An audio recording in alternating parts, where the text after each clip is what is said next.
There we go. And we're live. Hello, everyone. Oh my God, it's so exciting to be here. We have a very special guest today. We have a member of the Red Berets Coalition, the crafting queen herself. Hello. Thank you for being here. Yeah, thank you. Hi, Liv. How are you? Good. And you are sporting, you're, of course, the iconic Red Beret itself. Do you want to just start us off with what you're wearing and what it represents? Well, thank you. I am many times. I've got work of other craftivists. I decided I'm wearing my own today because I just haven't worn my own in a while. So I knitted this one, and I am wearing some woodwork that Scott DeNoyer most people probably know, and he's trying to get them. We can talk a little more about his action here because I get all over the place. But he does this woodworking, and you can see. Oh my God, I can never remember. Yep. So it's an apple. With the cross. Yep, and it's got it's like a healthcare symbol. The healthcare cross, yeah. Healthcare cross, and it's got the heartbeat running through it. So it's these solidarity pins that he crafts through his woodworking, and he created this apple, this logo that's to kind of symbolize solidarity. Not just between the New York Health Act and whole Washington, but kind of this heartbeat all through our country of we all need health care, and let's grow this compassionate healthcare movement, demanding always demanding national improved Medicare for all. That message can't be lost. If I have let it get lost because I do so much advocacy for locally to me because I'm in Washington State. I live in Tacoma, Washington. And I will let you ask the questions because you kind of, you have ideas about how do I find out what I want to know. But that's what I'm wearing today. And I'm also wearing, this one's kind of faded and whatever, but I wear this all the time. People probably wonder if I have any other attire. But when I go on podcasts, this is like a shirt that we had made in 2018. It's actually got National Nurses Week on the back. So this was in 2018. We called it the People's March for Medicare for All. We organized it in collaboration, not only with Whole Washington, but with lots of different coalition partners during National Nurses Day, May 6th. And it was a march for Medicare for All here in Wright Park, Tacoma. And we had we had Veterans for Peace there. I was just doing, because we were on the Vanguard the other day with Scott talking about his action. And, I pulled out I wanted to kind of show people, because they did an excerpt of me saying, we are on the march to national improved Medicare for all. Because this is like this question around on social media. Are some of you just only fighting for state level efforts now? We need national. Everybody needs healthcare in this country. And that's never been in question. At least if anyone wanted to ask me about it, that's never, ever, ever, ever, ever been a question. The question is just like, how is it, how do we get there? Yeah. How do we force through these roadblocks? And so I certainly think we're all in the know that we have veto Biden and that we have a completely corporately owned Congress. So the question isn't whether we need national single payer and that national improved Medicare for all is the gold standard. Yes. Actually, some people, there's other standards that are even actually potentially higher than that. But, that's getting into a lot of the weeds. The whole point of the Red Berets initially was, why don't I shut up? See, look, I'm all. No, I'll keep going. You're all, because I was going to ask how the Red Berets started, because you had mentioned the thing with Bill in New York, and you were trying to collaborate with what's going on in Washington. So the background of how this all happened. No, go for it. Okay. So originally, my sis, I wasn't even on social media during Bernie Sanders' first run in 2006. I really wasn't. I actually was a very, very private person, which is probably hard for people to imagine now because I'm out on social media, on Twitter in particular. I'm not really on. We have a Red Berets Facebook, and I am on Instagram, but I'm not really on. I don't have, like, some people have the bandwidth to be on all these different platforms. I feel split into a grillion. I already feel like it's good. So Twitter's kind of the thing for the presence of the Red Berets, at least for me personally. And I am not the totality of the Red Berets. I am a person who, after hearing Bernie's message, but as I say, I wasn't on social media. It was like my sister who lives in Canada, whose life has been saved twice by their healthcare system. We talked about, like, you know about her, Bernie? Let me make sure. Are you frozen? There. Oh, sorry. Yeah, I'm back. Bernie's first run, I was definitely still asleep. I was not politically engaged, but that was the first election. 2016 was the first time I could vote. And I was like, and it was Hillary and Trump. And I was like, what? I am not voting. You're not selling me on this lesser of two evils bullshit. Fuck evil. I don't want anything to do with them. So I voted third party. And I would have, if I could go back, I would have voted Green Party, but I voted Libertarian. I voted for Gary Johnson because I think he was the only third party candidate on the ballot. Right. And then that really started my whole awakening into political engagement. Totally. Yeah. Well, I think so many of us were somewhere in that. I actually, no, I'm not going to, am I going to admit it? I'm going to admit it because I was for Bernie and I voted for him in the primaries in 2016, but then I didn't, not that I fell for the lesser, well, I guess I did. If I actually voted for warmonger Hillary, which I did, like but I didn't, I think if I would have been on social media, no, that's not even a good excuse. There's no good excuse. So I don't get to wear the proud like label of that except I wasn't plugged in. People can definitely check the receipts and see.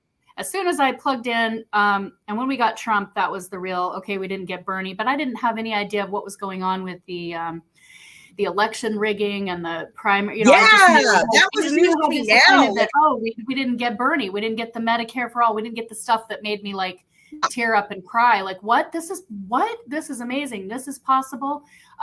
So anyway, in like, when was it? It was in so I had seen and actually even knit some of the pussy hats but the cool thing is up here in Washington State, there was a way to sort of plug your efforts in on the issues. There was a local yarn shop that was collecting these donations up, and they had, like, if you had some that you wanted to mail to DC, you could attach like your name to it on a little tag and saying, what issues do you want the women or people who are marching to receive, to see what issues matter to you. So of course, like on those hats that I mailed to DC, I said, we need Medicare for all. So my pussy hats that went to DC and went and got on people's heads did say, we need Medicare for all. So, and then, same thing here at the Seattle Women's March. But what really stuck out to me when I saw the aerial views, and I think it was like a seed that was planted because it was like later on the fall of 2017. So almost, 7 or 8 months after that first inaugural march. And we all knew that didn't, like, when we got plugged in, we knew that didn't stand for, I don't mean to say it didn't stand for anything. There were people that marched in that coalition that were definitely marching for women's issues and for people's issues. But in terms of like how there got to be that many people out in the streets, I think all of us know that was, the political machine that got people. That was the resistance. The whole resist thing was part of the Democratic establishment. So I think that, the marches contained like real people. Of course, it contained real people. It contained, women who were about the issues and the causes. But the overarching thing of how did they get that many people out, that was definitely part of the Clinton apparatus and the Democratic machine, as I see it.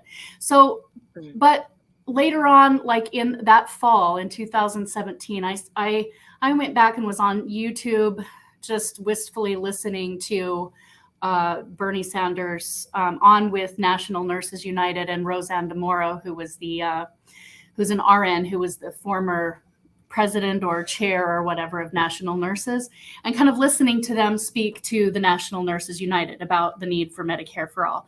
And then as I was listening to that on YouTube, and it wasn't live, of course, it was an old thing of 2016.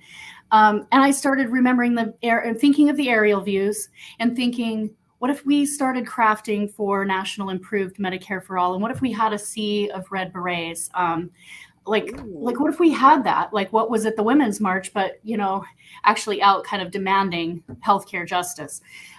So that's when I started thinking, and I did serve in the military. I went in right after high school. I actually got really woke up when I did like my time, and then I met the person I'm still married to, and he retired. So we have this whole kind of history of like, there was quite a few years where I was like, I am not happy serving in like this feeling of hypocrisy of like, we're serving in this machine, and yet at the same time, I was afforded the opportunity to, on his assignment, we lived in England for 7.5 years, and I studied craniosacral therapy and biodynamic massage. And I was actually working on people on the base, giving them massage, giving people that had pretty severe cases of PTSD body work. So that's a very kind of mixed bag of things, because I am a veteran for peace now, and I am anti-war. And, but again, that was the first piece of awakening really happened, all these years ago in the UK, and going and studying with these people who, some of whom worked within the NHS, and because they have a lot more integrated, they do a lot of holistic stuff in the NHS, and so they asked me, Laura, how can you stand to serve a country that leaves so many behind? It's absolutely, what do you think about, and yes. And I, definitely that hit me. Like, I already sort of had that feeling. I had my gut feeling that I wasn't sort of okay with it, but I did not, at least in terms of like the foreign, us being over there and occupying all these different countries and all of that. But in terms of the healthcare piece of it, that kind of hit me like a ton of bricks, because I was raised in we had enough in my family. We didn't have a ton, but I'm white. I grew up in a working class. And at that time, like, we had healthcare. I don't remember ever having this feeling like we couldn't go see a doctor if one of us would, right? And so I think our system is really good at hiding the injustices of our system. People that do live in that sort of bubble don't know, like, and now increasingly, I think a lot more people do, because it's affecting many, like, it's affecting everybody at this point. But at that time, when they asked that question, I was just like, kind of, ashamed, number one, because I wasn't connected up. But then, that did sort of get me talking with them about their system. And then I started to get woken up. So I would say that was kind of the seeds of my activism even back then. Is like, oh, we have a really cruel and unjust system, and here's what these people have over here. And then it wasn't until Bernie and all of that I got woke up. So my gosh, that was a very long, except I really wanted to tell that story. I love it. That's me. It's an important piece of and the I story. would love to, yeah, that's you. That's your beginning of all of this, because so how long have you been knitting for, since this obviously played a role in your inspiration to make this movement, the Red Beret movement? Yep. Yeah. When we moved up here to Washington State, so a little over, gosh, it's been more than 10 years now, but like probably about 7 or 8 years ago, on a visit that my sister and her family came down from Canada, because they've lived there up in Canada for many years. Her husband is Canadian. Now she has dual citizenship. But she came down and visited, and is a knitter, and she was knitting. And I just said something like, That's so cool. That looks amazing. I wish I could do that. All the things that we do when we see someone doing something. And she said, well, you can, and I can show you, or, you can learn a lot on YouTube. And actually, Laura, I think it would, I said, well, I don't think I would have the patience for that. She said, I actually think it would be really therapeutic for you because, your thought process and the way, you're up here, you're very much like a, she didn't say global thinker, but I'm sort of all over the place with my thoughts, and it's very grounding, right? It's actually very grounding and soothing and calming. So it was kind of, she said, I think it would be therapeutic for you. So I did, I took it up and, knit quite a few things before getting into the berets. And now I don't really knit socks or knit really cool. Every once in a while I'll take a break and be like, I need to knit something besides a beret. But now I get into the patterns where, we're trying to knit or crochet quite a few of these.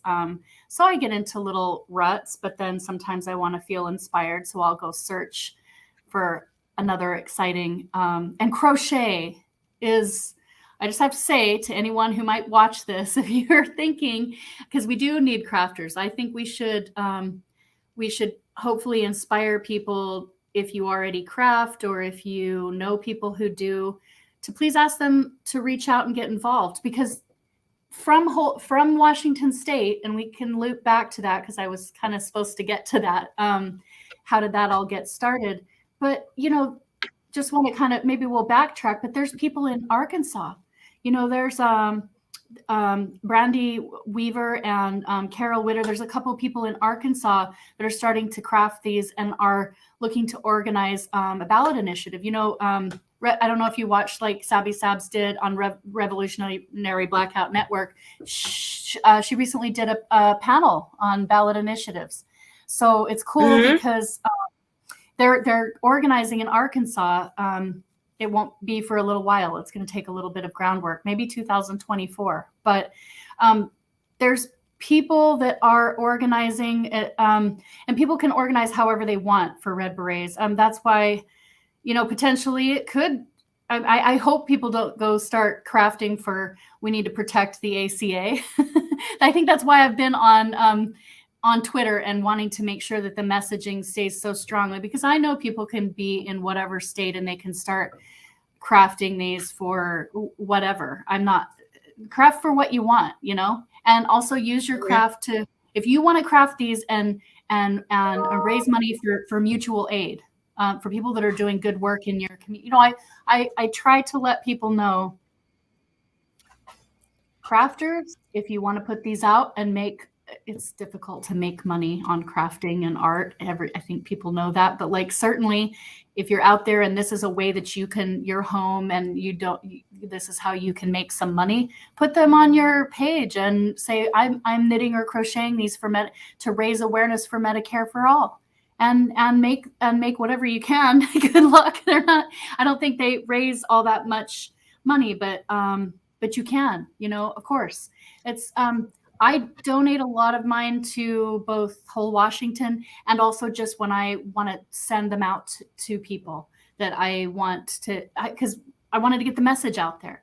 How do you grow that? My point of the Pussy Hat March, they didn't have any trouble. How do people think that this kind of grew, that this many crab, was that organic? I'm sorry, I don't mean to be skeptical, but it wasn't. They got that messaging out there via email lists and other ways. And I'm not trying to diminish it, but the point is, if we wanted to grow an entirely grassroots movement to let the craftivists out there know we are knitting and crocheting and sewing and woodworking and arting and whatever for national single payer and local healthcare justice initiatives and whatever, how do you get that message out there is the question. So, a nurse, but nurses. So I had originally thought of this in the fall of 2017, inspired by the national nurses. That's why I decided red. And it obviously turned out to be, it's a wonderful color, socialist alternative. It's a wonderful socialist color, but I wasn't thinking along those lines at the time. I did it inspired by the labor union, the largest labor union for single payer, the National Nurses United. That's why I chose the color red, and I chose the beret. That's how I got so off track. See, there is because I was like, why did I choose the beret? I chose the beret as because we need a peace army, and I thought we do need something that is a little bit militant, and that the beret has so many historical things that we can point to, including, the Black Panther Party. And so I thought maybe this is a good symbol that people could get behind.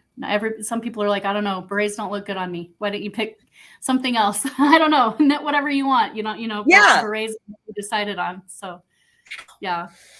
And then, so go ahead. Sorry. No, you're on a roll. This is awesome. And someone just commented how this is very interesting. So this is great. But I think what you were going to say was more of how whole Washington and how this has become what it is. I would love to know about that. Yeah. So then so after having the idea, I looked up a pattern. I knit a beret. I took that picture that I shared with you that you tweeted out, and Eric was like, "You look cute," in that picture, and me holding the little the sign that says "Knit for Nurses" in the 99%. That's what that photo and the early berets that I was doing. Facebook was the first thing that I kind of went public with it on. And I don't know, I think I was posting those to like Bernie 220, which it was way before Bernie 220, but there was a Facebook group that was called that. And so I just started sharing pictures of the work that I was doing to try to be like, maybe somebody else will be interested in this idea. So I kept posting them there because I felt like the imagery would maybe get people's attention or whatever. And so Catherine Lewandowski, who is now the vice chair, she's an RN for whole Washington. She sent me a message saying that this looks like a great idea. I would love to hear more about it. I would love to drive down and meet you and hear more about it. And so she did. And then we got to talking, and she said, do you know about whole Washington? And I said, no, I am not connected up to any activists at all. I just knew that I heard Bernie's message, and we need Medicare for all.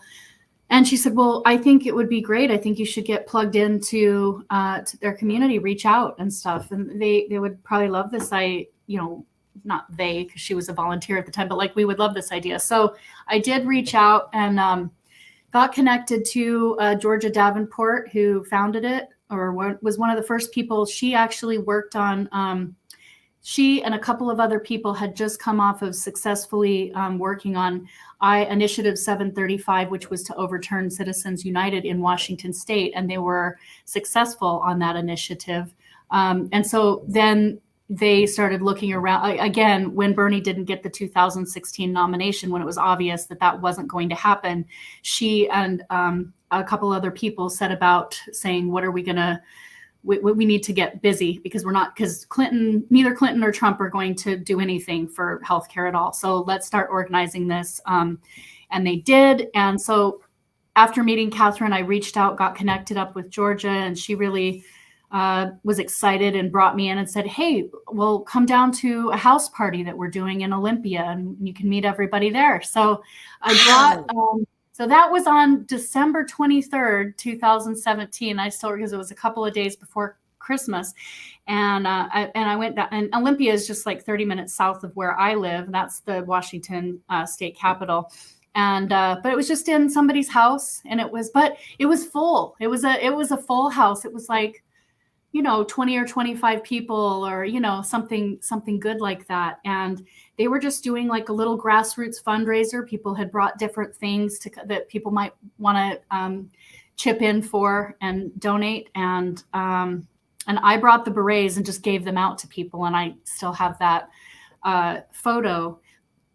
And so what they were doing is raising money to run a ballot initiative. So in 2018, there we were, and I was knitting all these berets, and we were organizing events. And so we were organizing, the People's March wasn't until May, but when you run an initiative to the people, in 2018, we ran a ballot initiative in the ballot initiative panel that Sabby did, it gets into all talking about these differences in some, and every state is different. In Washington state, we have the ability to run a ballot initiative to the people, which is direct. Basically, you go out and if you gather the signatures that are required, it goes directly to the ballot. People vote on it. It passes by a simple majority, over 50%, and then it becomes the law.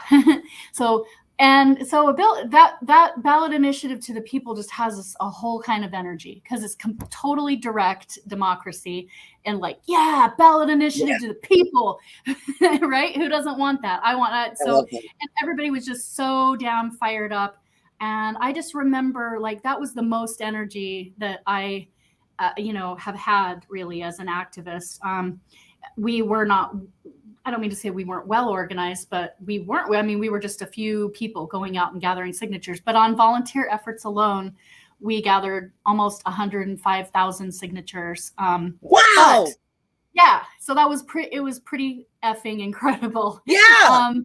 And people were just really super fired up about it, and it was just like an amazing, like energized and fun time. I really felt so connected up. Like, first of all, we were all over the place. I was here in Tacoma, but I was up at like Folk Life, which is a big festival in Seattle, and we gathered signatures. We probably got our most, like a ton of signatures there because it's a big festival. And this was all pre-COVID, of course. And so we could really gather at these big events. Seattle Pride, we gathered a ton of signatures and just had so much support at Seattle Pride. And with Olympia Pride, I just get the goosebumps because it was so amazing and so much energy. And but you file and you start collecting in the dreary months, the end of February. And then the cutoff point is like July 6th. That is a very steep climb for collecting hundreds of thousands of signatures. And now with the Secretary of State, with the, I forget how to explain it really well, but hopefully everybody goes and watches Sabby Sab's interview that was also, it was a few months back that she interviewed Captain Andre Stackhouse, who is our campaign, the whole Washington campaign director now.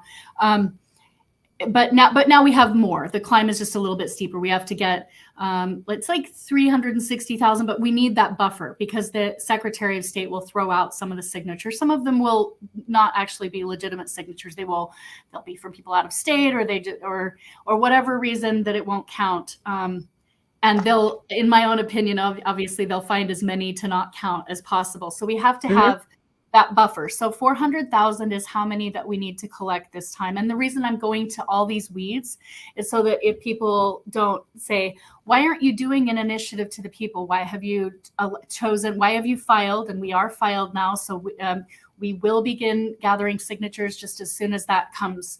As soon as the Secretary of State gives us our initiative number, and then we go to print the petitions, which we print them. We go through a labor printing, and so they cost a dear amount to print. Yes, every single signature has to be wet signatures. We cannot do any of it online. It has to be person to person, real signatures. So that is the reason that we have chosen to go the initiative to the legislature.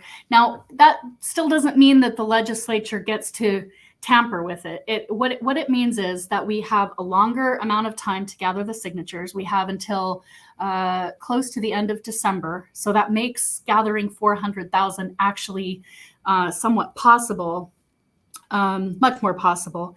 And basically what can happen if we get the signatures, the Washington legislature has a couple of options. They could pass the bill because we have a bill in the legislature. They won't even give us a hearing for the bill. We're in the same situation at the state level as what is at the federal level, except obviously, finally, after so much pressure, we did get some hearings recently that you've been, but those hearings, never mind. That's all going down the rabbit hole. There's so much about that. That's the whole thing.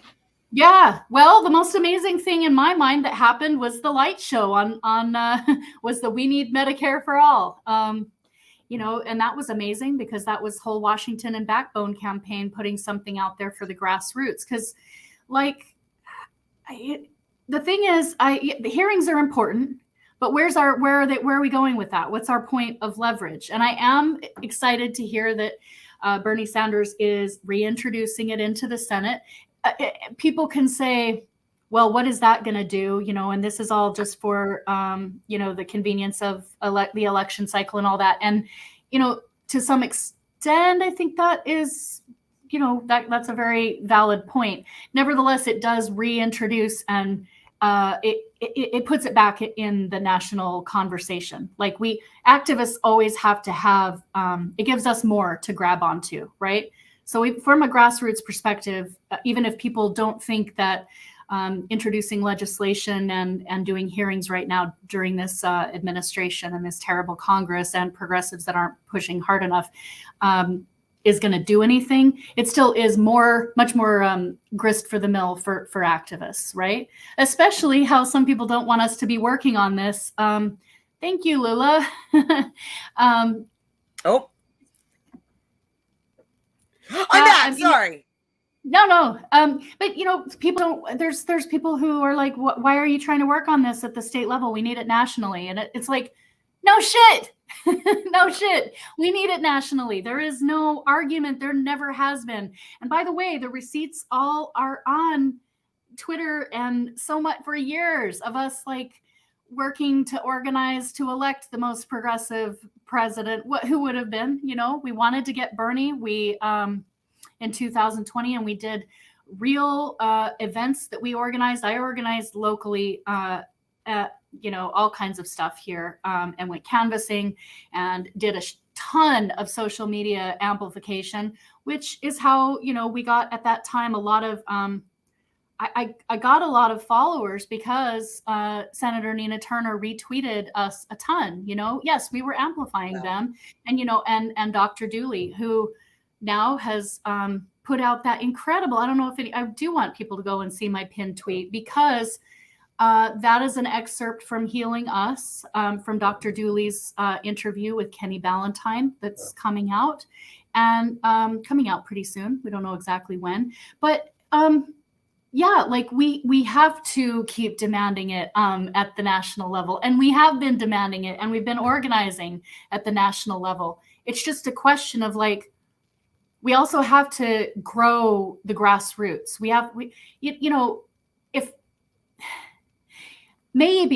If everybody that was in those arenas, in those Bernie arenas, was out doing actual things for Medicare for all, and I'm not trying to shame people. What I'm trying to say is, like, when people say we have the people power, they have the money, and we don't need any money, and we don't need super PACs, and we don't need this, and you know what? If the template of the insurance lobby and big pharma having all that money, because what's going to happen when we go and collect 400,000 signatures, and I know we can get there this time. Andre Stackhouse is an incredible organizer, and the field plan, because he was the main organizer for Seattle March for Medicare for All. And he's a very good organizer, and we have a lot of dedicated people. I fully believe that we can collect those 400,000 signatures. But when we are successful, everybody knows, and it's one of the points of contention, is look at how much industry money that's going to get dumped. That's what happens in ballot initiatives. They're going to come for you. Yes, they are. We know that. And that is why we are, that's why we need to get out and grow as much of an infrastructure. And I want to also say, like, on this whole, and I want to get off the whole state versus national thing, because it pisses me off, and I don't want to be pissy Laura. I kind of want to be like happy Laura and go back to that. When we go out and collect signatures, it's not just us collecting signatures for Washington State. We get people to sign, and then there's a place on the petition where people can opt in if they want. If they don't want to be sent any emails or any text messages or be on, the kind of action network, then they don't have to fill it out. It's totally optional. But they can opt in, and a lot of people do. And when they do, then we send them out emails, and we can do all kinds of calls to action. And Whole Washington does those all the time, where they send out things saying, we're putting pressure on X representative, blah, blah, blah, blah. There's just so many different ways that we can use an increase in a grassroots database to also do actions for national improved Medicare for all. So when people have this argument, oh, you shouldn't be doing this, like at the local level, actually, we need everybody who is in a ballot initiative state to start very seriously considering to do this, because we need to destabilize the insurance industry. Mm-hmm. And that's one of the ways, and we need to grow and connect, because this has to happen from the bottom up. Bernie did say that over and over again. We can have all these criticisms, and I have plenty, but he did say this is from the bottom up. What do people think that a grassroots initiative in different states is? It's a bottom-up approach. Demanding national improved Medicare for all, we need to demand it, but passing it that way is top-down.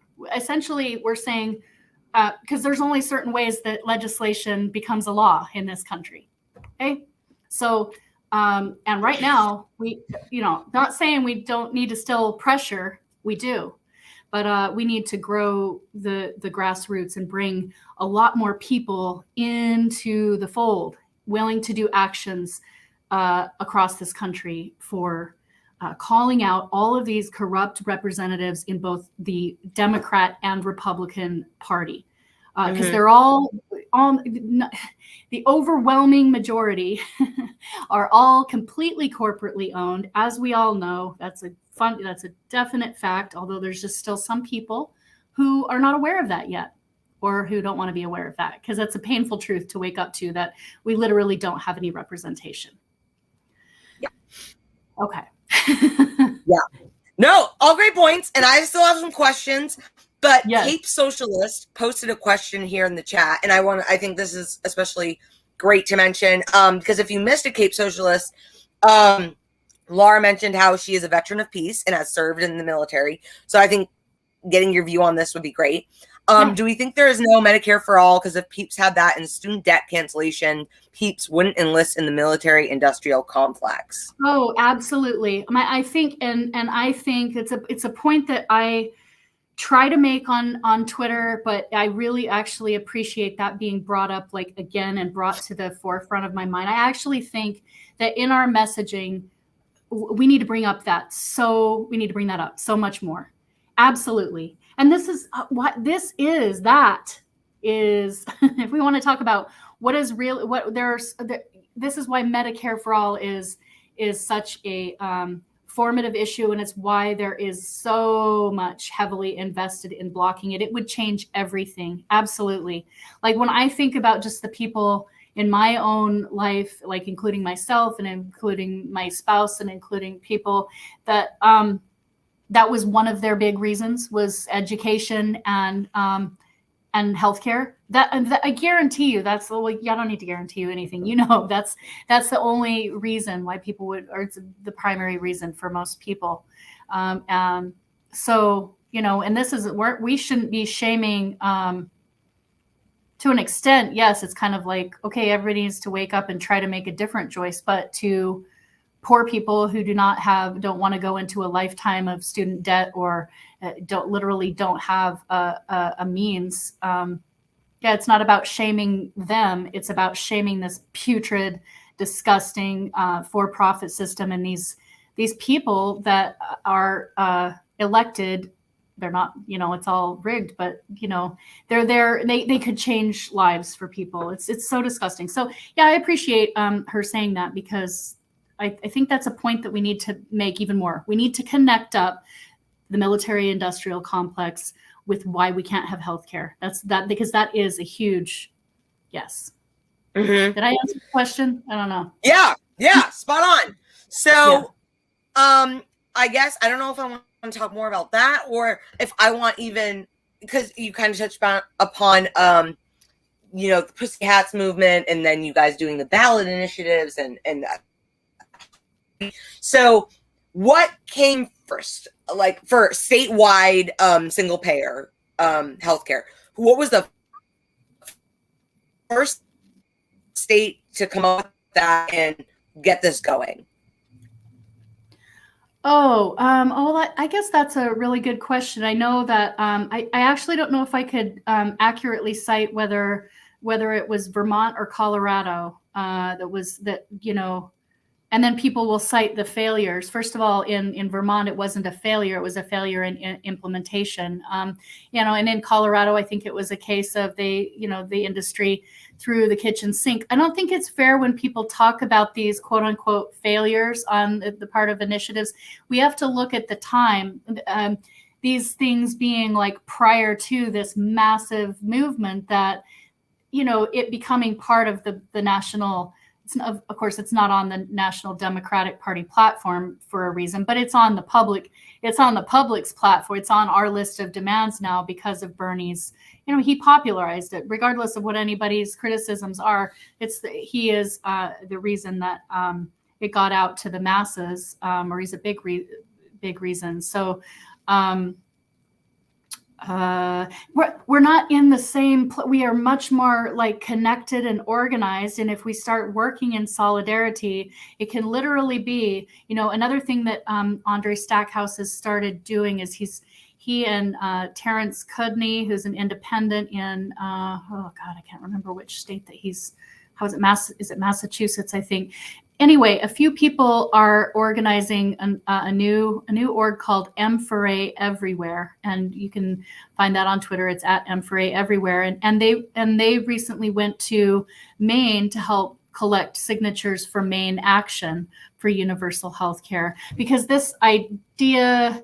What they're doing with M4A Everywhere, I don't want to speak too much on it because it's like his org, and I don't want to misspeak on it, but I think it's about creating an innovative and creative movement where we have much more cross-pollination, and we're helping different states out, and where we can kind of turn our pooled resources and say, Maine Action is only X amount of signatures away from getting it, or here they are, they've made the ballot, and now we need to go and help them. And whether that's through donating, whether that's putting boots on the ground activists out there, whether that's through amplifying on social media, lots of different things that we can do. So it's about growing while always demanding and working for federal legislation, because as I mentioned earlier in the podcast, that is the gold standard. I don't even know any local activists who are like, let me please organize for my state action, but like, I'm not for Medicare for all. I've never met a single person that says that. That would be absolutely ludicrous, and there isn't anyone. The dedicated activists have done incredible things, continue to do things in any way that we can to try to move the needle, for national. I did. Oh gosh, there's just too many stories. There's too many things to share. So I don't know if it was Vermont or if it was Vermont. Those are two that come to the forefront of my mind. But I think like some of the attempts in the past, we can't really. We need to look at them through fresh eyes and say, here's where we are now. Though we have a much more like organized grassroots movement. So they didn't have the help of social media at the time. I don't mean there wasn't any social media, but it wasn't like nothing was as linked in at that. So I don't think it's fair because now everybody will be watching whole Washington and other states that start to do this.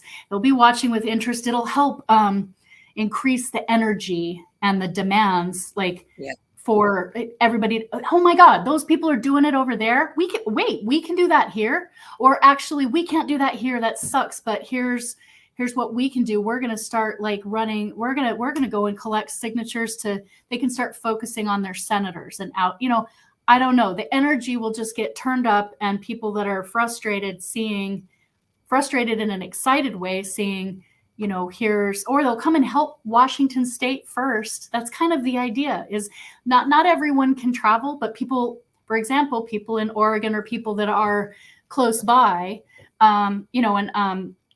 Sakura Force is another Red Beret who's kind of leading some efforts for Cal Red Berets, is actually a whole Washington signature captain. So he's going to come up and collect 500 signatures at some point this year. And, Wow. Scott Denoyer is going to come out again sometime this year. Lisa Theobald in Pennsylvania is going to come out sometime this year. And again, not everybody can travel. I'm not, and there's people in desperate need in this country. So I want people to just keep their work on their communities and making sure everybody has what they need, and not just prioritize what you want to donate to and what you want to give to in ways that make sense to you. But I'm saying for the people that can travel, they'll come and help us collect signatures, or they'll give us a boost online, and they'll say, look at that, they got 1,000 signatures today, and that's what was the tally in Washington State. That's incredible, right? And that grows. It's so valuable, because imagine having this situation where we're at rock bottom. Let's pretty much talk about it that way.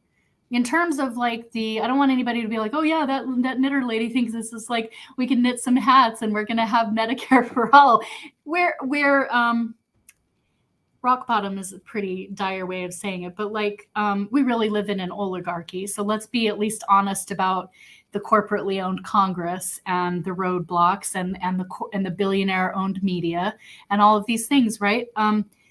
But just imagine the hope, and we don't want to give false hope, but where there is real hope to be had, and there should be real hope to be had, when there's people willing to get out there in the streets or go have a community get together where they just give a shit about their neighbors and, go out canvassing and find out, yeah, those people that live a block and a half away are cutting their pills in half. That thing that Bernie said is not just a thing. Those people are cutting their pills in half, or they're skipping their meds entirely. And I know that now based on a human interaction that I had. So again, just to speak to the initiative process, we find these things out from a real human interaction, and we go to different places and we find out, wow, this place that is in the Proctor district, you just learn not to judge, you learn that it really is about class. You can go to a wealthy, heavy Democratic stronghold and you're going to get a lot of, no thanks, no, I don't want that, I'm fine. And it's just as if you're talking to a Republican, because you are, right? And they don't want to sign the initiative because they don't need it, and they don't want anything to come out of their pocketbook, right? So you get pissed off if you're me, because I don't want to be told it's so gross. I just think so I know that I need to go down to Walmart, or I need to be in a place that has people who need this shit, because I don't have the patience to go out and go to a place where I'm going to get, and there are people that are totally fine to go, they're a little more patient, and they're going to go talk to those people and maybe try to win some of them over. But really, when you're gathering signatures, that's not your thing. That's not the thing. It's not the thing really to try to win people over. You're there to collect. You're signed to put universal health care on the ballot. We need you to. We take universal health care to the ballot. We need to put this on the ballot and give the people a choice to vote on it. We want to keep it really as succinct as possible, because we don't have time to be arguing with people. We don't have time to be winning people over. If somebody in really good faith is I really just want to find out, I have some concerns. Okay, awesome. Yes, and we want to answer those, and you can go to wholewashington.org, and there's FAQs, and there's all these things that you can find out. Thank you. Or if they're like, F you, you freaking commie. Okay, thanks, have a good day. I don't know. Or just let them walk, and don't get into it, because that's a way, because there are people that will want to sit and argue, and then you have to think, how many signatures could I have in the space of time that I'm sitting here having this argument with somebody? And they're probably not going to be won over. So this is about just being as positive as possible, and just being the overwhelming majority don't want to say overwhelming, because there was a lot of propaganda that was run in 2020. One thing, when we did collect signatures last year, we did choose to make a vote and close down the initiative because there was too many volunteers that were still too worried about COVID and didn't feel safe being out, and we weren't collecting in the number that we needed to do because of that reason, that people didn't feel safe. But anyway, my point is, from the point of 2018, pre-COVID and pre-Bernie 220, to gathering signatures in 2021, last fall, I did notice a difference in the propaganda in people's, that 220 was one big propaganda machine against Medicare for all. I don't know if people kind of spotted that when they were, the whole thing was about putting up all those candidates that were going to on those Democrat Party debates, was about the media having a chance, and they're just going to say it over and over. How are we going to pay for it? How are we going to pay for it? How are we going to pay for it? Some of that stuff did go in. Now, I don't mean to say there's still most people who want this and know we need it, especially like we've been in a pandemic, and even a lot of conservatives now are like have realized because of the pandemic that their healthcare should not be, here's what happens when it's linked to my employment, right? So I think we have a really good chance of people wanting to collect these and wanting to sign and take it to the ballot. But, we're not going to do this just by tweeting and calling reps that are owned by tons and tons of insurance money. We have to get out there, and we have to get out and talk to people in our community. And a ballot initiative, in my own opinion, is a really awesome. Looks all soft. Yeah, this is Zulu. Hi, honey. Zulu, huh? Yeah. Cute. Sorry, not to interrupt you. He's no. He's a needy baby. He just woke up from a nap. He's like, I don't want to talk about ballot initiatives anymore. What can we talk about that is like more, holistic and joyous so I think that's very interesting, by the way. I do, because I think, pets are really, obviously very in tune. And he might be, she, Zulu. Yeah, he might be like, okay, let's bring some joy back to to this podcast. Look how heavy. That's the other thing. Like, the berets were supposed to be about bringing like love and joy. Fran Sylvia's daughter, who's a nurse and a retired RN down in Florida, and does a lot of beautiful creative graphics and imagery for us on Twitter, and has for years, and also crochets these and donates them to whole Washington. She's called them a labor of love, and that's the thing, is they were supposed to be a way to connect and bring joy and strength and clarity. Like, they're not supposed to be healthcare is a human right, but access.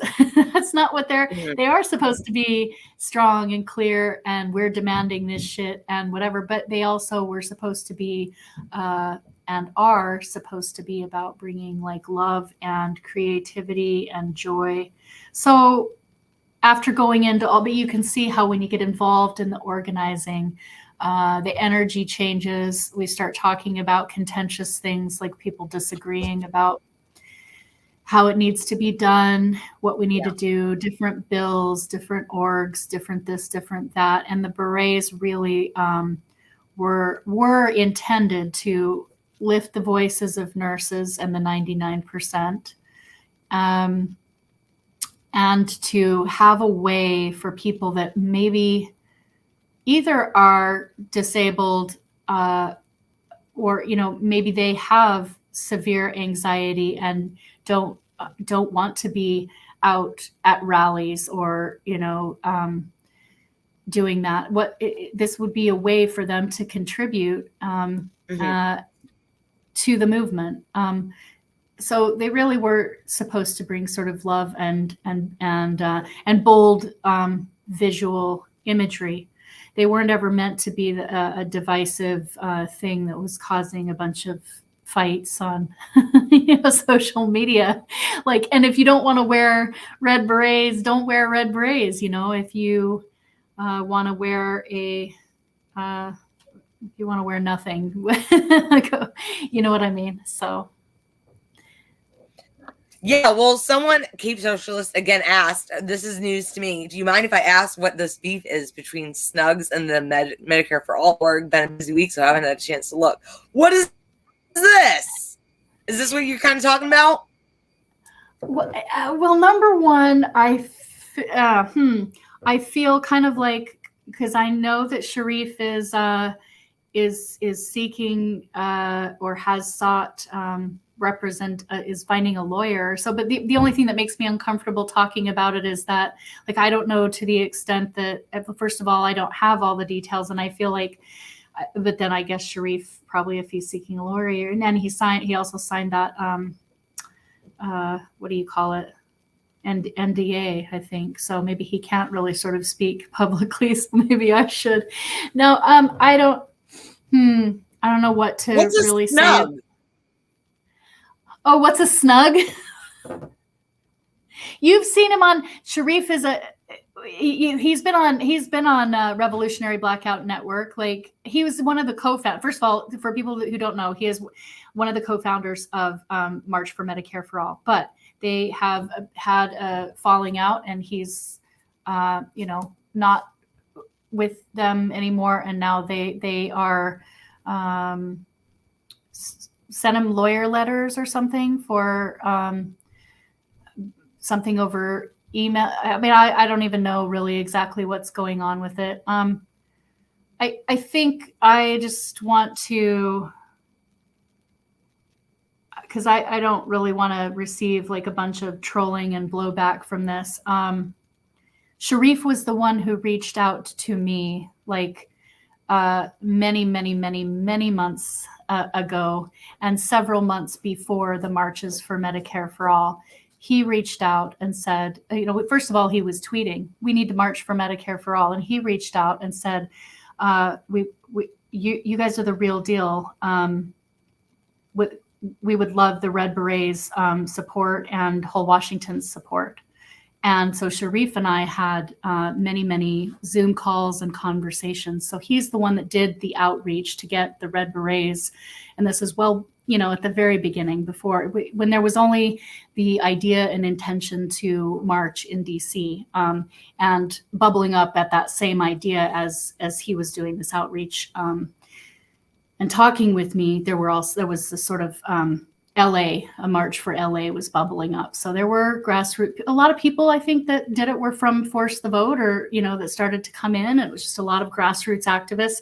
But the reason that there's been contention in terms of, for me and the Red Berets, is because Sharif very much, like, I told him, and if he was on here, he would, I believe he would be the first to, say, yeah, absolutely, this absolutely is the case, and it's what happened. He would agree with me that in his outreach, he said, yeah, we would really love the support of the Red Berets, and then I told him some of my concerns about, the only thing is we're getting ready to launch a ballot initiative, and we will do everything that we can, like with what capacity that we have online, because we, between me and quite a few others, we have a pretty strong social media presence. So absolutely, solidarity is free. We can do that, and absolutely we'll reach out to whole Washington, because I was very strongly for Force the Vote. I was a big part of the Force the Vote. I amplified the hell out of that. And by the way, just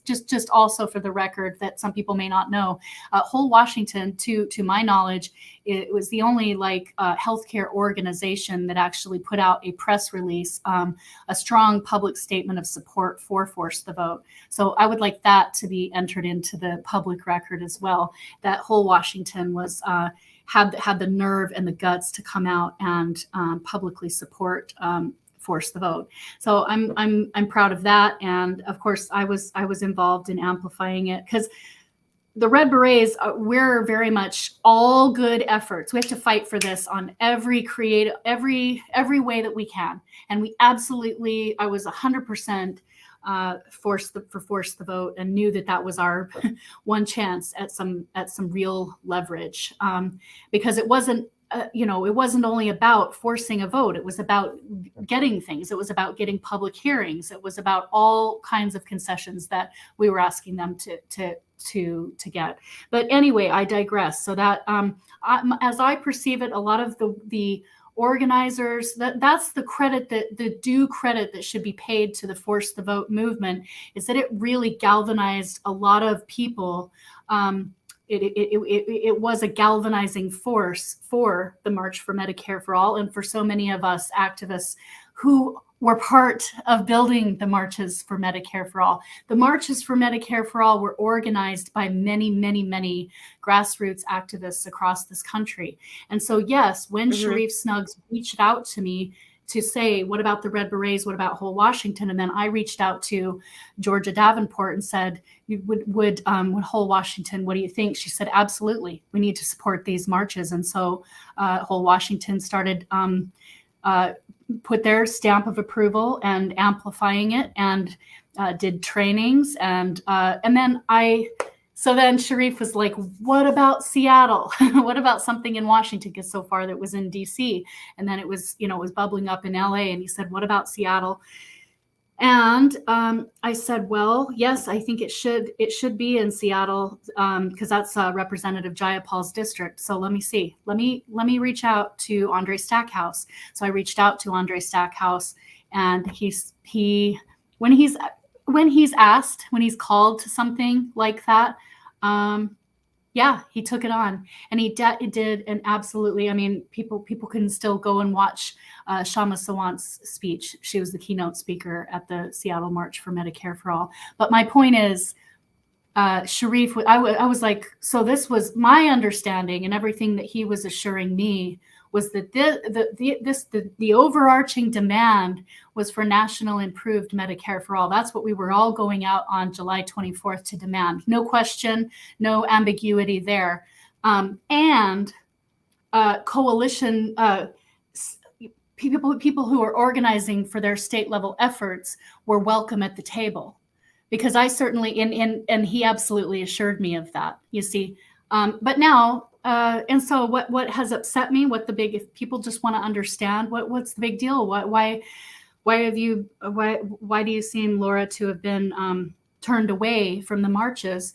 Well, it's because after 55 cities and after grassroots organizers, the overwhelming majority of those people being people that are solidarity organizers, they demand national improved Medicare for all, and they're working on their state efforts all the time. Those were the majority of organizers that got the boots on the ground, that brought the coalition partners aboard, and that got the people out in the streets in 55 cities on July 24th. And so, but after the fact, there was a vote that was held that no coalition partners were privy to. And the vote was to only be behind national efforts, not to amplify any state efforts. And so they parted ways with, you can't cut the legs out from underneath the movement. And I'm sure that when people see this, there'll be plenty of blowback for me just, again, bringing up and saying, but I need people to understand that I'm not just a rude, angry jerk.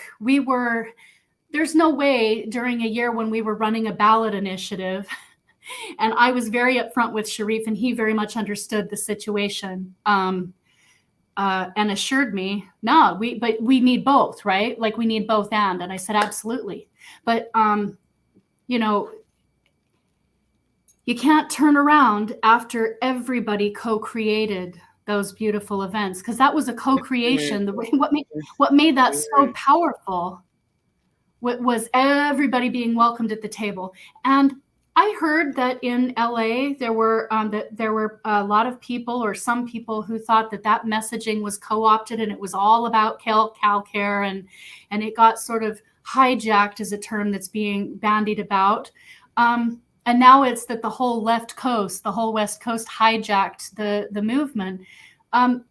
What do you mean? Because whole Washington was allowed to be platformed? I mean, first of all, Captain Andre Stackhouse orchestrated that absolutely beautifully. I wasn't there because I was in DC. You know what I didn't speak about when I went to DC and was invited by Sharif to speak? I didn't speak about whole Washington.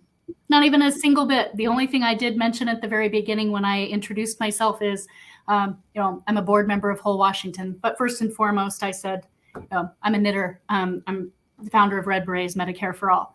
The whole thing in my time that I was allowed to speak was about building coalitions and the demand for national single payer.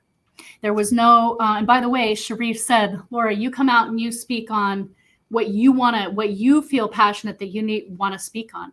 You want to come out and speak on whole Washington, you come on out and do that. You're being invited. So that solidarity was offered and extended from Sharif, who is the one who brought us in. And we were instrumental in bringing many other grassroots, people aboard. And we weren't the only ones, just so that, there was a amazing organizer is it Boston or, oh my gosh, Joy Bunce. She brought in a ton of coalitions as well.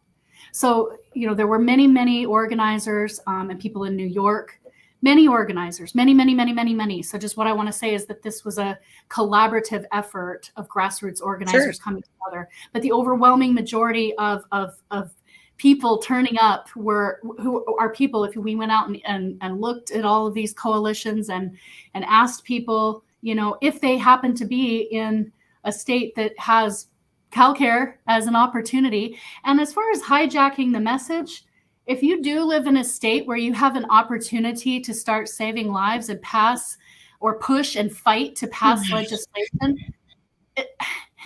why the hell wouldn't you be doing that? I don't know if I would call that a hijacking of a message or if I would call that fighting tooth and nail to save lives. I guess that's open to interpretation, and I don't get to be the judge and jury. But I know what the hell I'm doing. I'm here to help open the fucking floodgates and to do it like any way possible. If it's knitting hats, if it's showing up street heat, as Sharif Snuggs calls it, lots and lots of different things that we need to do. Showing up at Nancy Pelosi's house and placing a coffin on her on her front doorstep. We went out on Day of the Dead, and that was a March for Medicare for All sponsored event on the 31st, I think. Would that be the Day of the Dead? Yes, it would. So that's where I really got connected up with Eric Curry and Sukuru Force, and who both are incredible organizers and organized the marches for Medicare for All, in San Francisco. And so, I hate that it's gotten contentious. I really do. And if we could find a way to backtrack and clean that up. I went way into the weeds on that, but somebody just wanted to know what was the Sharif Snuggs drama with the marches. And I'm sorry, but I don't feel at all comfortable speaking on what is exactly. It's over the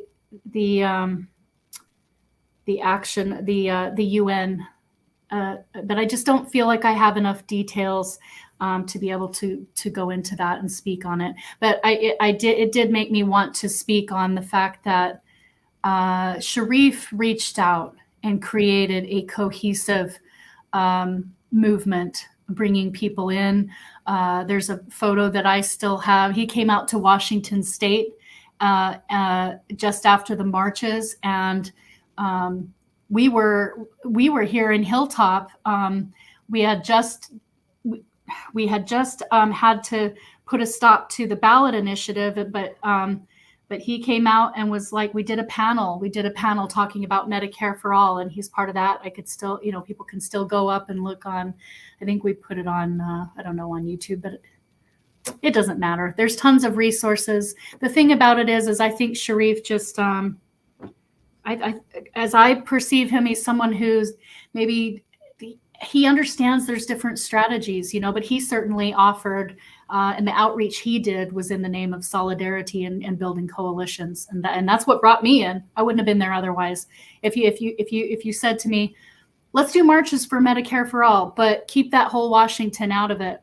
We're only doing this. That's a stupid and preposterous thing. And there's no fucking way that I would have brought myself and a ton of other activists in, because I'm not going to take away other efforts or minimize what we can actually fucking do at the, excuse my mouth, and I shouldn't be like cursing it up, No, go on.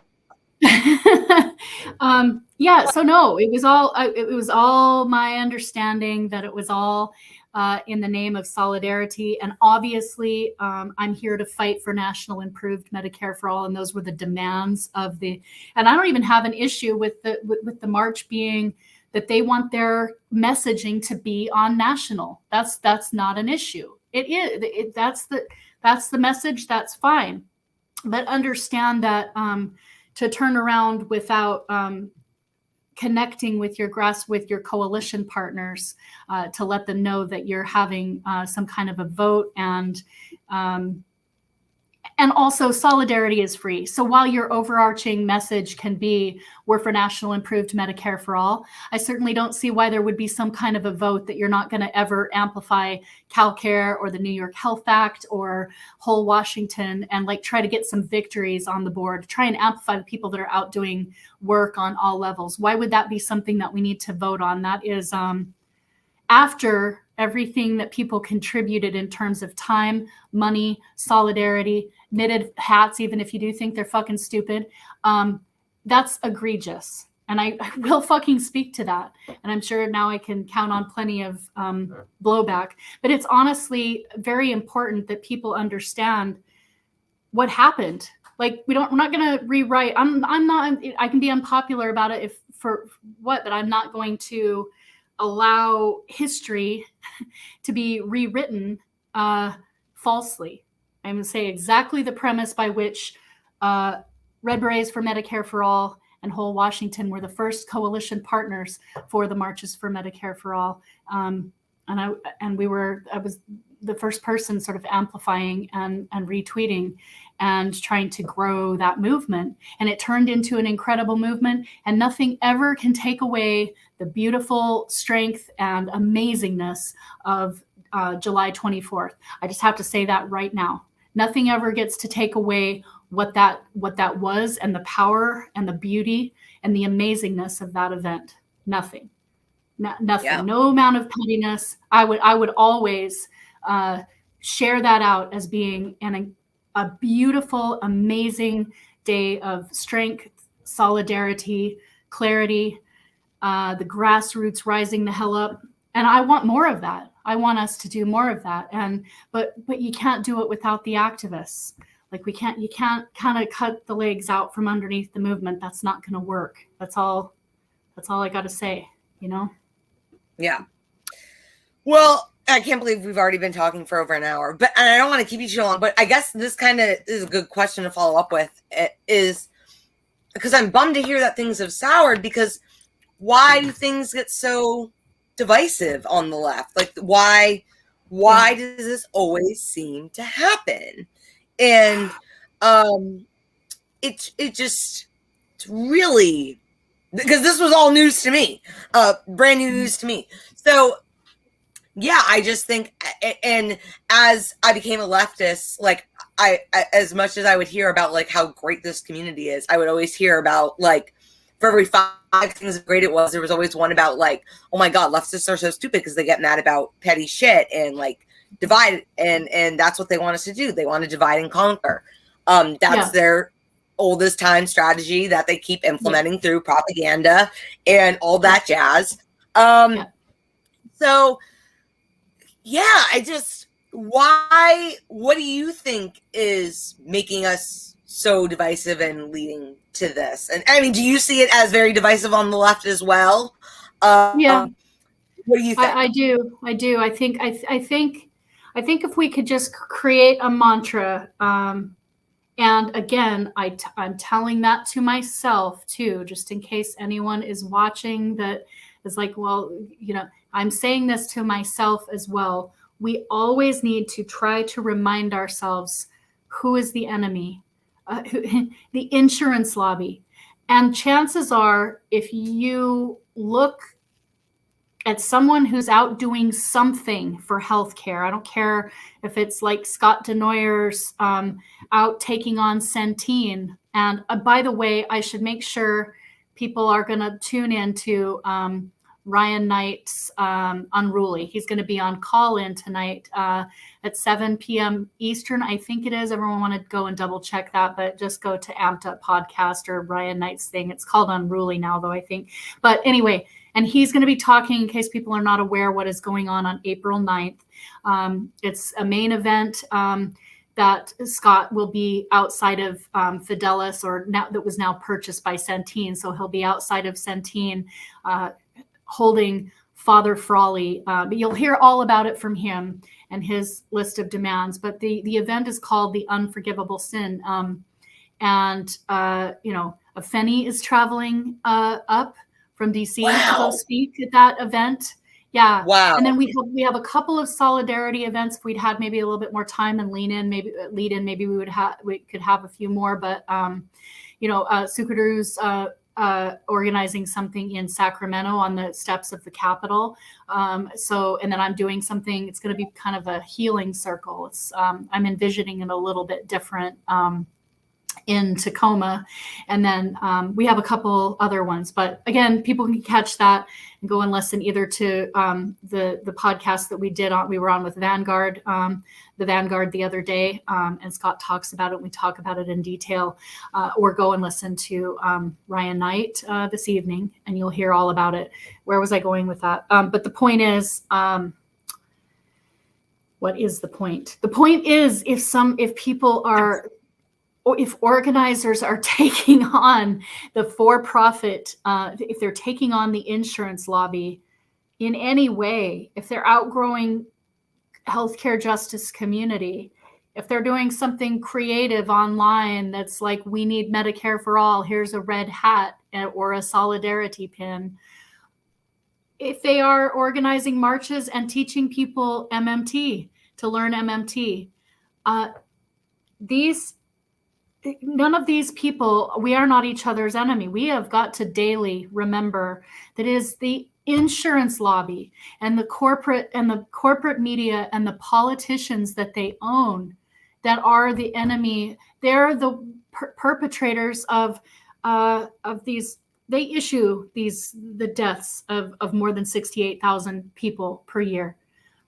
We cannot win when we're fighting with each other like that. So, whether I should have even gone into those details again, was that my ego? Did I need everybody to, what's the thing about needing to set the record straight or let people know what's going on? Is that my ego?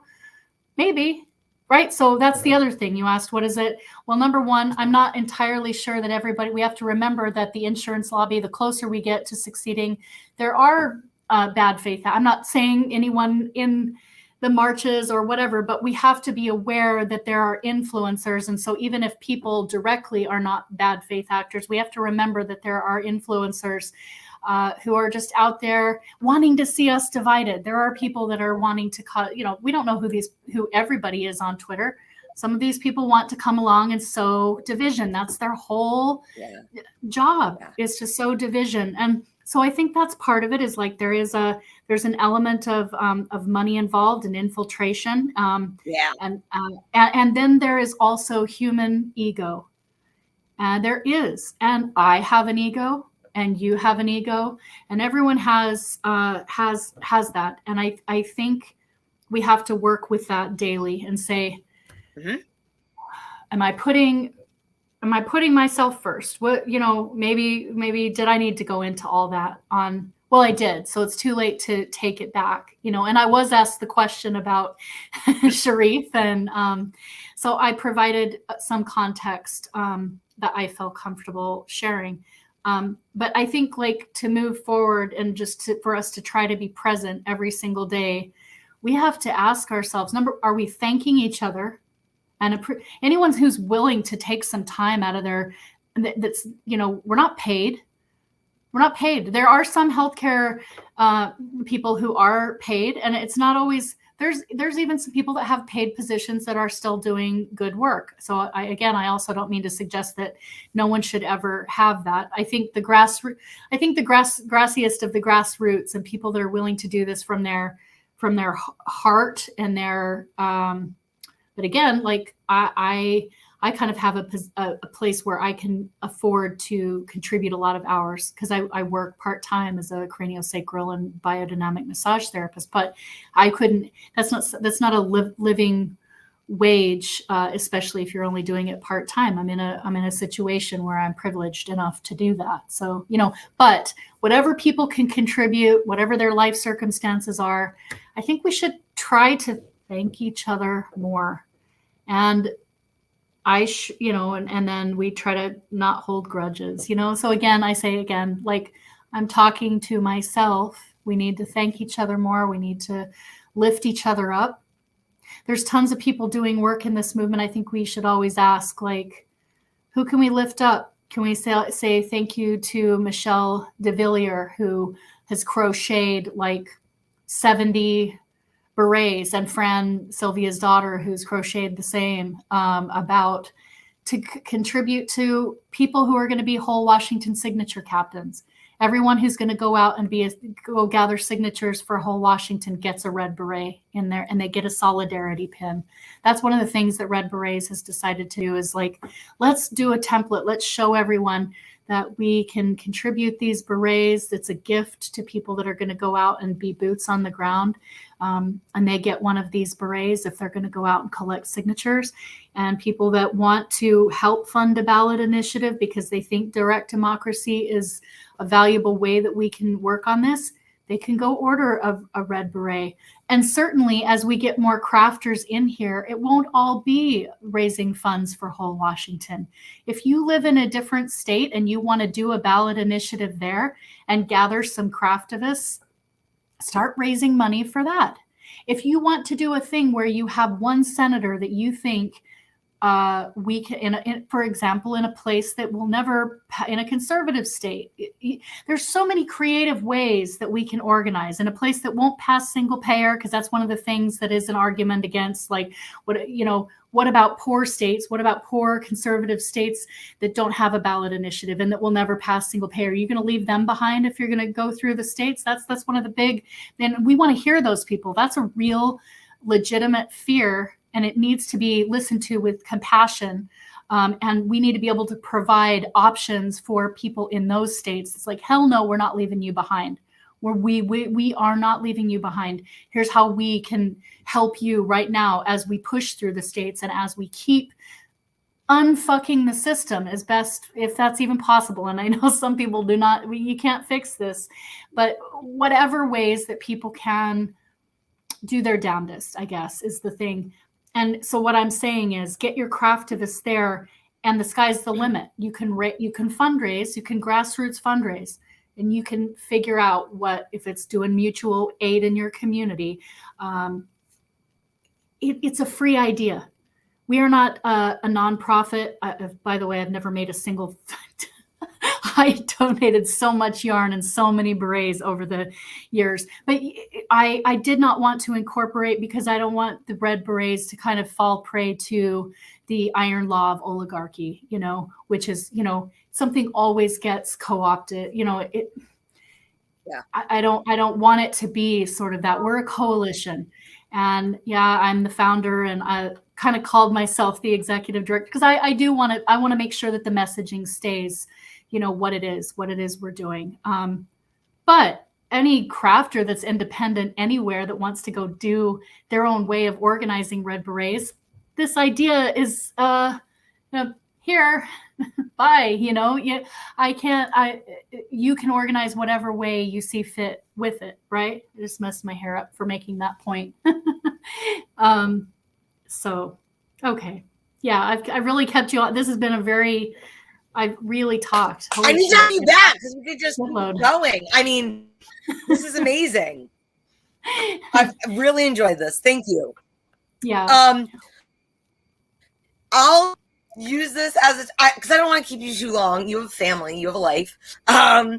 I've really enjoyed this chat with you, and I definitely would love to have you back again. Cape Socialist again posed a question. Would you ever consider moving to another country? I must ask this. And Cape Socialist is Cape Town, or in Cape Town, South Africa. So because I want to pose this question tied into kind of what you were just touching on about how you recommend people who are not just even outside the United States who would like to see their version of Medicare for all or whatever. How do you recommend they get involved? How can they best support Red Berets, Medicare for all, whole Washington, and at their own local community level?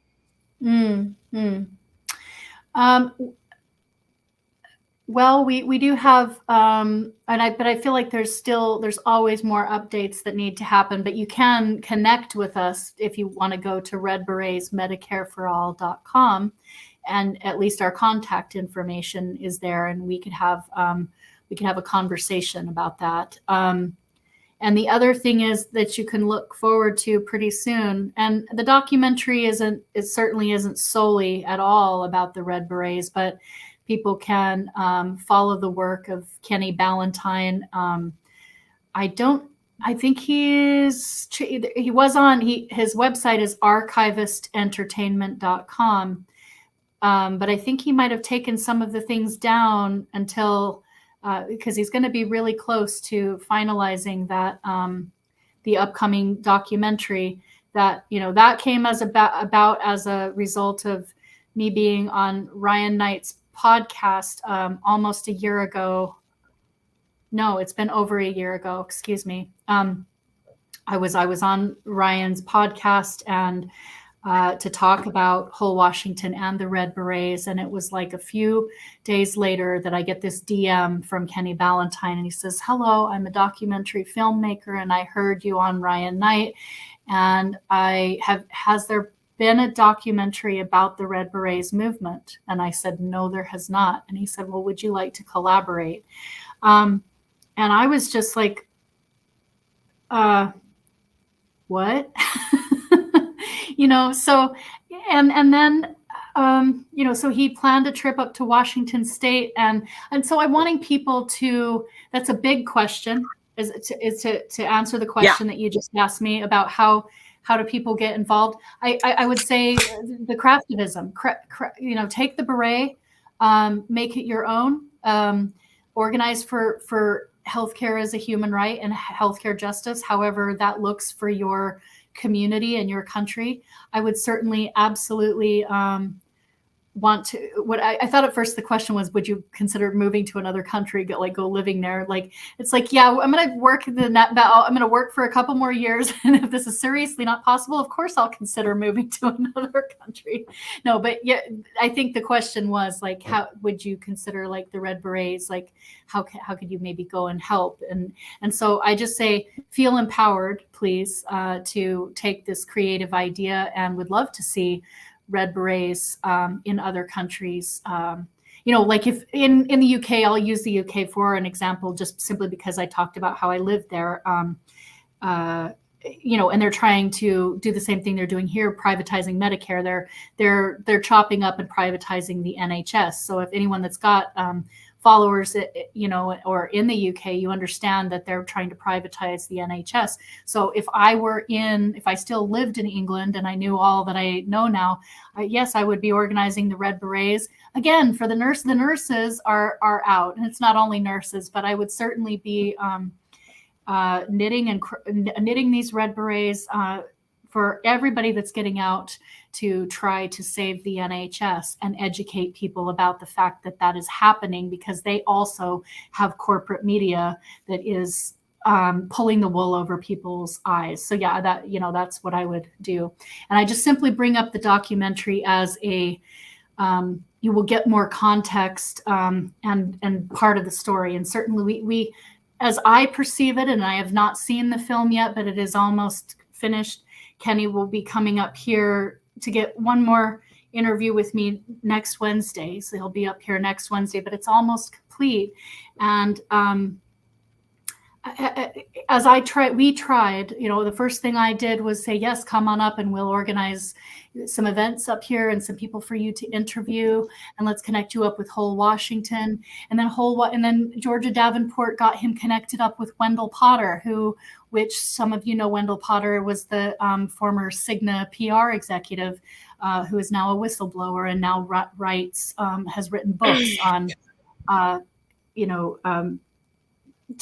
talking about the game of what he was paid well to do, which is to write talking points to propagandize people. So he's in the film, and Brianna Joy Gray, is in the film. And awesome.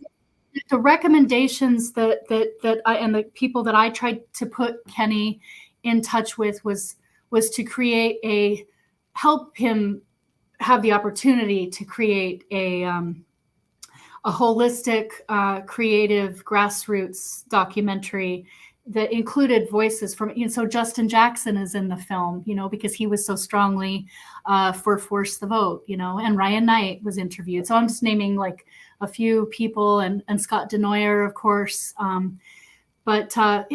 So I just think like maybe if people want to get involved and they want to learn more about the kind of holistic, what the Red Berets are doing, what is the whole sort of movement up to, that Healing Us will be a great, and you can keep your eye on archivistentertainment.com or follow Kenny Ballantyne on whatever different platforms, and get maybe the documentary is a good way for people to get plugged in and learn more about the movement. And I can't tell you when that's going to be released, but it is coming.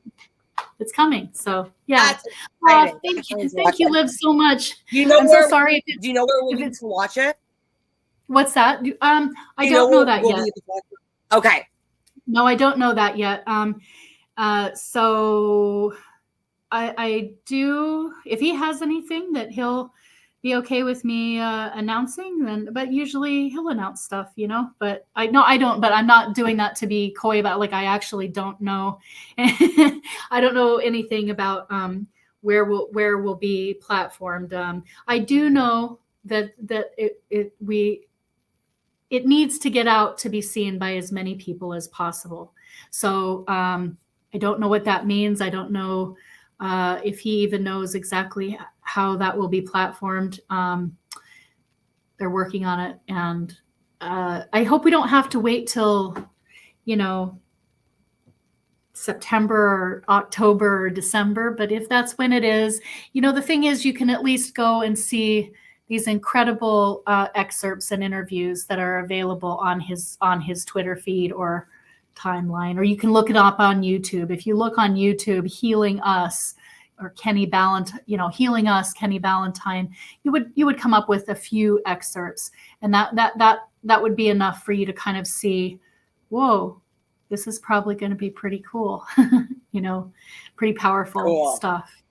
So I really appreciate you, Liv, letting me go all over the place, which is what I do if I'm kind of given carte blanche. But it's a lot. It's a lot of history, and it's a lot of current stuff. It's a lot to. So thanks for letting me have the floor and share all this. Really, thank you. Of course. As Lula says, very exciting to hear that you guys have a documentary in the making that's about to be released. Very, very excited. Yeah, me too. And hopefully that is a whole boost to. Yeah. Yay. The next thing is we'll start to see these berets on, like, Nancy Pelosi, or that be like the next thing, is that they'll start, we'll start seeing these like on establishment so that they can make it look like they're with the grassroots and all that. But oh well, let's just get the message out, and let's let everybody do whatever actions that they're doing. As I said before, teach one. Is that what it is? Getting out the message of MMT, and getting out in the streets, creating berets, doing marches, doing ballot initiatives, fight on all fronts, or fight on the front that you see where you think you can make the most difference. But don't worry about people that are fighting on a different front than you. We all want healthcare. We're all here to get healthcare.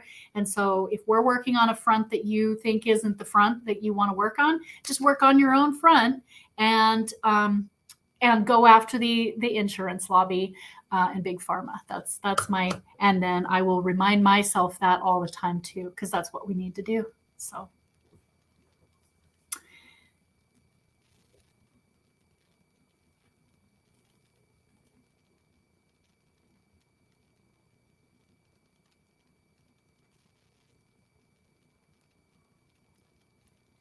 I think we're still live, but we've lost Liv. So I'm trying to think if I should just wait a second to see if she kind of unfreezes.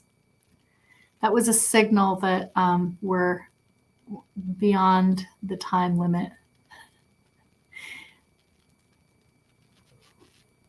I'm going to say goodbye. Thank you so much for people who tuned in, and thank you again to Liv Romano. And I hope that you all liked and subscribed. I know I did, and please share the live stream and ask people to like and subscribe, because we want to grow anyone who's willing to sit down with an activist and get this word out. We want to grow their platform. All right. Thanks, everybody. Take care.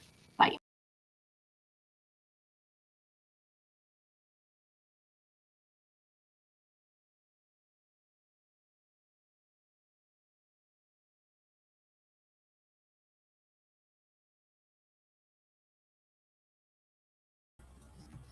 Oops! Sorry, guys. Laura's gone, and my Wi-Fi sucks.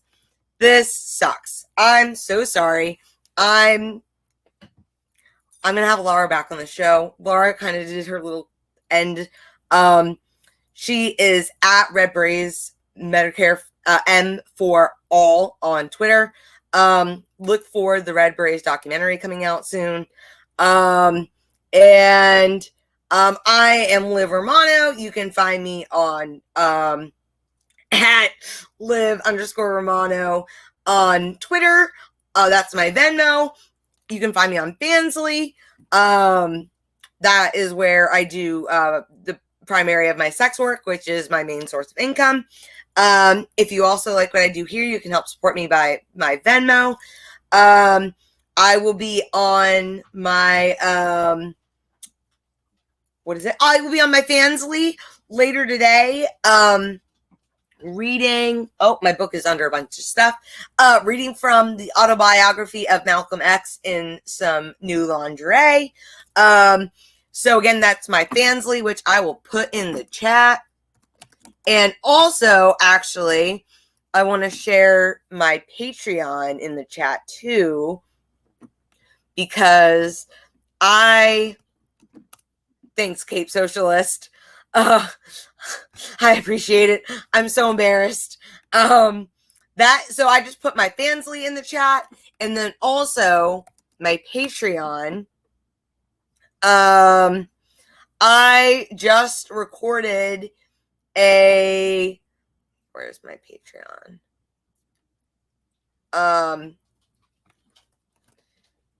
I just recorded on my Patreon a session with Rick Comanche from the Comanche Nation about indigenous sovereignty and the federal Indian laws.